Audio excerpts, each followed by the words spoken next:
Hello everyone, अब हम नया न्यूमेरिकल स्टार्ट करते हैं कि इसमें क्या है कि प्रूफ करिए प्रूफ दैट द फंक्शन ये है f Z is equal to u plus i v, जहां पे एफ जेड इतने के बराबर है, फंक्शन 0 बराबर 0 है, इज कांस्टेंट, इज कंटिन्यूअस होगा, is continuous and C R equation are satisfied at origin yet f that z does not exist. ये बहुत ही खास बात है। आप सोचिए, ये फंक्शन में सी आर इक्वेशन सेटिस्फाइड हो रही है, मतलब वो फंक्शन कंटिन्यूअस है और सी आर इक्वेशन जो है वो सेटिस्फाइड हो रही है ओरिजिन पे, लेकिन एफ डेट जेड जो है वो एग्जिस्ट नहीं करता। मतलब ये एक नॉर्मेलिटी है। सी आर इक्वेशन का सेटिस्फाई होने का मतलब यह है कि फंक्शन जो है वो एनालिटिक है, लेकिन एफ डेट जेड जो है वहां पे एग्जिस्ट नहीं होता। फिलहाल देखिए, एफ जेड आपको ये गिवन है, ये आपने कहा कि f z u plus i v होता है, और ये फंक्शन लिखते लिखते मैंने इसको मल्टीप्लाई करके इसके रियल और इमेजिनरी पार्ट अलग अलग करके मैंने यहाँ पे कंपेयर कर लिया। ये अब तक कोई बड़ा काम नहीं किया। अब आपको ये दिखाना है कि to show that C R equations are satisfied at origin. तो सी आर इक्वेशंस क्या होती हैं कि ये del you over del X और डेल यू, वो याद है आपको, है ना, del you over del X बराबर del you over del Y. लेकिन यहाँ पे हम डिफरेंशिएट तो करेंगे, लेकिन हमें ओरिजिन के ऊपर ही देखना है। तो अगर मैं ओरिजिन के ऊपर डिफरेंशिएट करके वैल्यू निकालूंगा तो ये नॉन एग्जिस्टिंग है, क्योंकि जीरो पे तो जीरो गिवन है, और वैसे भी मैं इसको सीधे डिफरेंशिएट कर दूं यहाँ पे तो इसका होल स्क्वायर बनेगा, ऊपर जो भी आएगा वो ऐसे नहीं होना है, क्योंकि जीरो के ऊपर फंक्शन डिफाइन नहीं। तो आपने कहा ये गिवन है मुझे फंक्शन 0 बराबर 0, तो फंक्शन z होता है u x y plus i v x Y.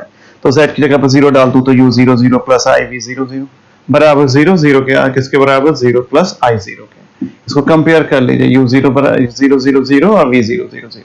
ऐसा क्यों निकालना है? आपको क्या निकालना है? Del u over del x।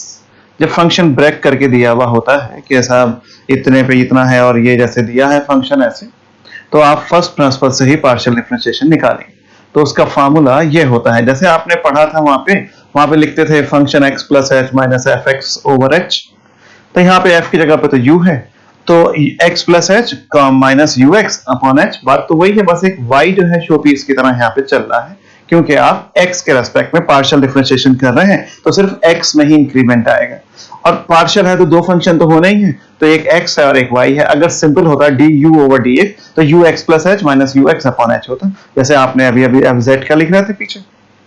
खैर, तो जीरो z बराबर 0 पे, तो z का मतलब मैं बहुत बार बोला x प्लस आई वाई बराबर 0, तो x भी 0 और y भी 0। तो del u over del x निकालिए, इसमें x 0 और y 0 डाल दीजिए sir, UH 0 minus u 0 0 over h।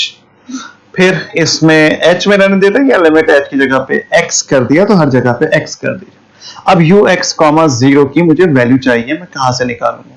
क्या ये uxy मेरे पास ये लिखा हुआ है, इसमें मैं h 0 या x 0 कर दूं तो y तो 0 कर दूंगा और x रह जाएगा, तो x क्यूब अपॉन x कितना रह जाएगा? कहिए सिर्फ x रह जाएगा। तो यहाँ पे x आ u 0 0 वहां से नहीं निकलेगा, u 0 0 वो यहां से निकाला है ऊपर, u 0 0 बराबर 0, तो ये u 0 0 0 नीचे x, लिमिट मत लगा देना, पहले 0 हटाइए, x अपॉन x, पहले इसको डिवाइड करिए, क्या ना 1 बच गया कट कुट के।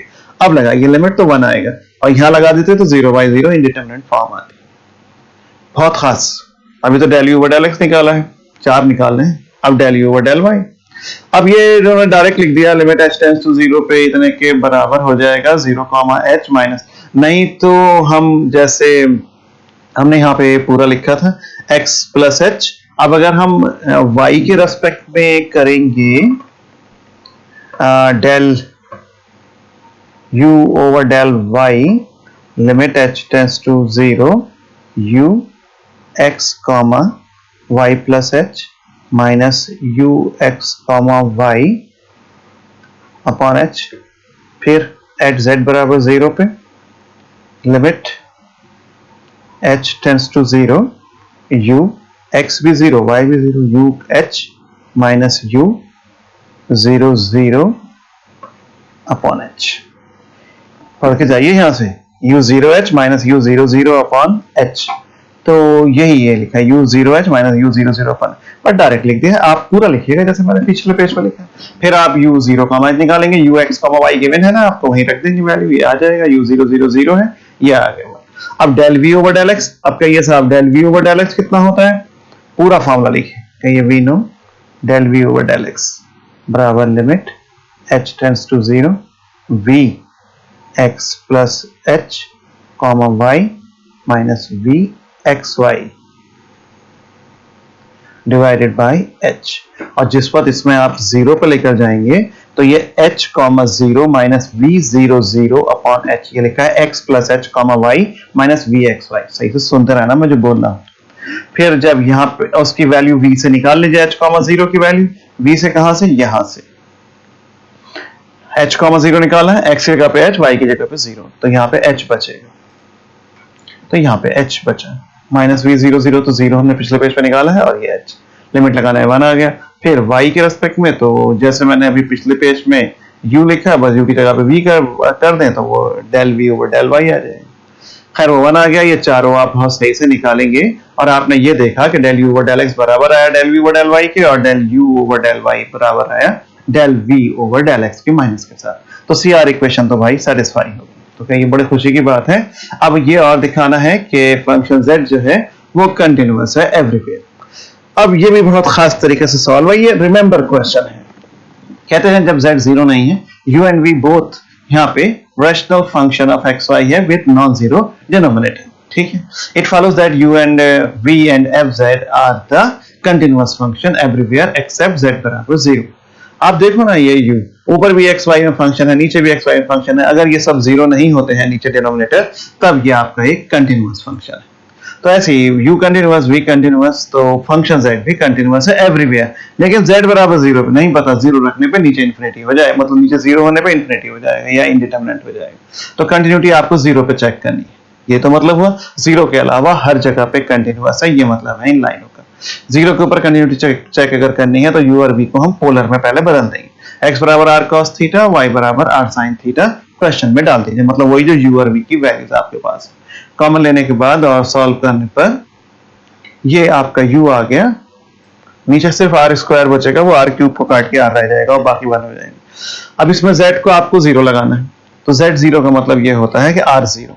z का मतलब भी z बराबर क्या होता है, r e की power i theta, complex form की, और जब z जीरो तो r e की पावर i थीटा जीरो, तो e की पावर i थीटा तो जीरो हो नहीं सकता, तो r ही जीरो होगा। सो u की वैल्यू r जीरो रखने पर जीरो आएगी और v की वैल्यू भी r जीरो रखने पर जीरो है। क्यों, जब आप इसमें यहाँ लिमिट लगाएंगे तो यहाँ पे भी r जीरो हो जाएगा और यहाँ पे भी r जो है वो जीरो हो जाएगा, तो u और v दोनों जीरो। अगर u और v जीरो तो फंक्शन z भी जीरो, क्योंकि फंक्शन z कितने के बराबर होता है, u प्लस i v के, तो limit z tends to zero लगाऊं और u में वही zero r tends to zero के बराबर है, क्योंकि यहाँ पे r में फंक्शन लिखा हुआ है u और v, तो फंक्शन z की वैल्यू जीरो आ गई। थस हमारे पास क्या है, limit z tends to zero पर, क्योंकि u प्लस i v ही फंक्शन z है, तो जब u और v जीरो तो फंक्शन z भी zero, z tends to zero पे u और v पे लिमिट लगेगी r, जब ये दोनों जुड़ जाएंगे तो यही r जो है z में बदल जाता है यहाँ से, तो z tends to zero, function z zero और डायरेक्ट वैल्यू भी जीरो।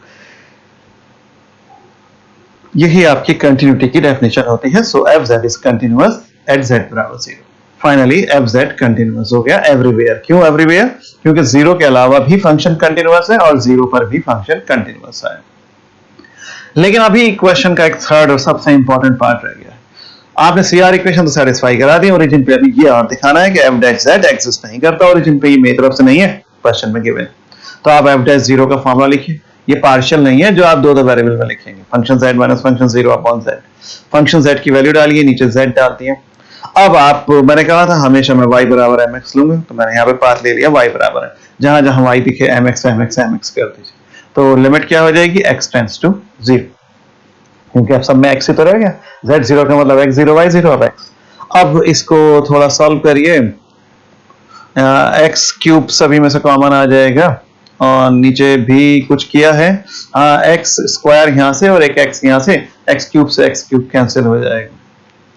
खैर कैंसिल होके लिमिट लगा दीजिए, एक्स टेंड्स टू जीरो, तो ये बचा। तो क्या ये यूनिक है, नहीं, this limit does not unique, क्योंकि ये डिपेंड करती है m पे।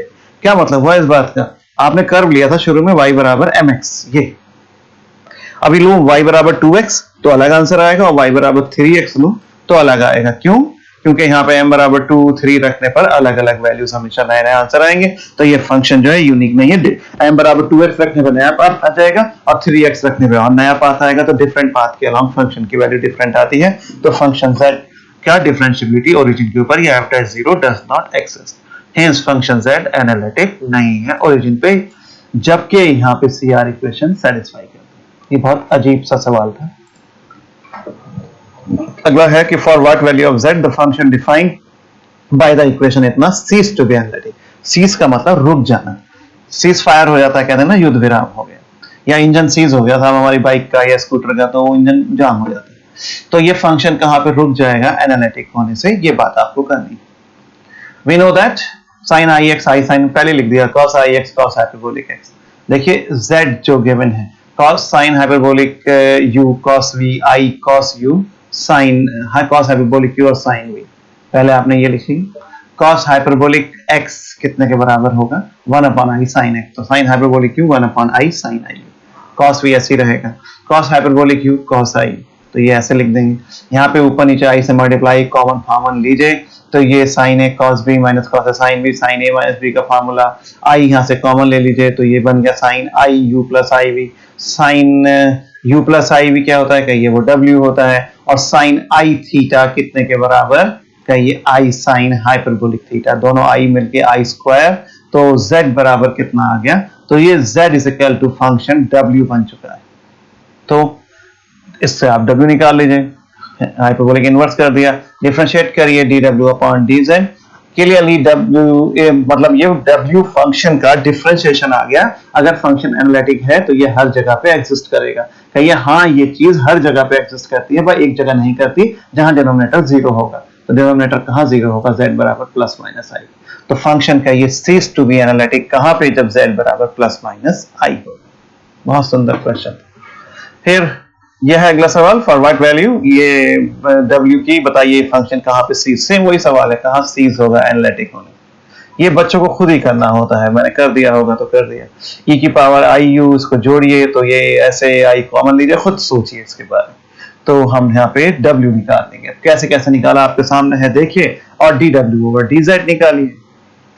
तो आपने ये निकाला, और clearly w not analytic is not analytic only when, जब ये 0 तो z बराबर 0, जब ये डिनोमिनेटर 0 होगा इंफिनिटी हो जाएगा, वही है सीज हो जाएगा, बस z बराबर 0। ये कोई खास क्वेश्चन नहीं है। अगला u और v गिवन है, शो करिए, दोनों लैप्लास इक्वेशन सेटिस्फाई करते हैं, 2 बार x के 2 बार y के डिफरेंशिएट करके जोड़ दीजिए, 0 आएगा दोनों पे, but u plus i v analytic नहीं होगा।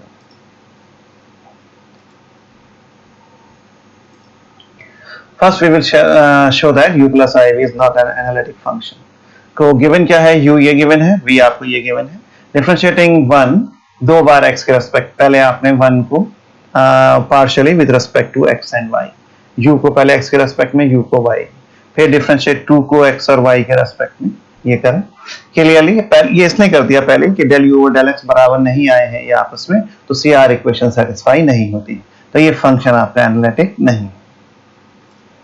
अब आपको ये दिखाना है कि लैप्लास इक्वेशन सेटिस्फाई करना है, तो वही जो एक एक बार डिफरेंशिएट करा हुआ है एक एक बार और कर दीजिए, यार मुझसे क्या बुलवाना है, खुद करिए, एक एक बार और डिफरेंशिएट करिए, और इसको u कॉमन लीजिए और 0 आ जाएगा। यहाँ से मत उतारिए जो मैंने लिखा है, आप लोग खुद करें तो आपको अच्छा लगेगा। एक और देखिए, phi और psi are the function of x and y, satisfy Laplace equation, show करिए s plus i t is analytic, जहाँ पे s इतना और t इतना। phi और psi खुद आपके क्या करते हैं, लैप्लास इक्वेशन सेटिस्फाई करते हैं, तो s प्लस आई टी जो होगा एनालिटिक होगा जहां s इतना है और t इतना है। अब suppose phi and psi satisfies Laplace equation, ये तो गिवन था, आपने लिख के दिखा दिया दोनों को।